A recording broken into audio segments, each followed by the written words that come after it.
എന്തു പറ്റി? എനിക്ക് വേണ്ട. രാവിലെ തൊട്ടൊന്നും കഴിച്ചിട്ടില്ലല്ലോ. വേണ്ടാത്തോണ്ടല്ലേ. നന്ദൊന്ന് ഓഫ് ചെയ്തേ. നീ എന്താ കണ്ണു പൊട്ടനാ?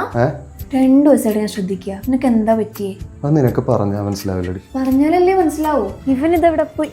ഓ, അപ്പൊ ഇതായിരുന്നാ പ്രശ്നം. എടാ, വണ്ടി പൊളിക്കാൻ കൊടുത്തൊന്നുമില്ലല്ലോ, നന്നാക്കാൻ കൊടുത്തല്ലേ? അതെ, പക്ഷെ തിരിച്ചു കിട്ടുന്നിടം ഒരു ആദ്യടി. നിനക്ക് ഒബ്ജക്റ്റോ ഫീൽ ചെയ്യണ്ടടാ. എനിക്ക് എന്റെ അച്ഛന് പഴയ ഒരു ടാറ്റ സുമോ ഉണ്ടായിരുന്നു.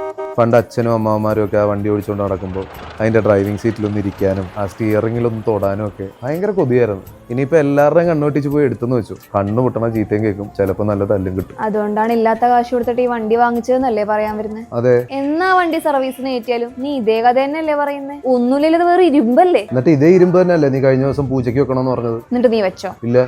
അതുകൊണ്ടാ. ചില ബുദ്ധി ഉണ്ടായിരുന്നെ, മന്ദബുദ്ധി എന്നെങ്കിലും വിളിക്കായിരുന്നു. മന്ദബുദ്ധി അല്ലേ? നിനക്ക് സാലറി ക്രെഡിറ്റ് ആയാ? എനിക്ക് ക്രെഡിറ്റ് ആയി. നാളെ കാർ എടുക്കാൻ പോകുമ്പോ കാശും ചോദിച്ചോണ്ട് വാ. മാളു അങ്ങനെ പറയരുത്.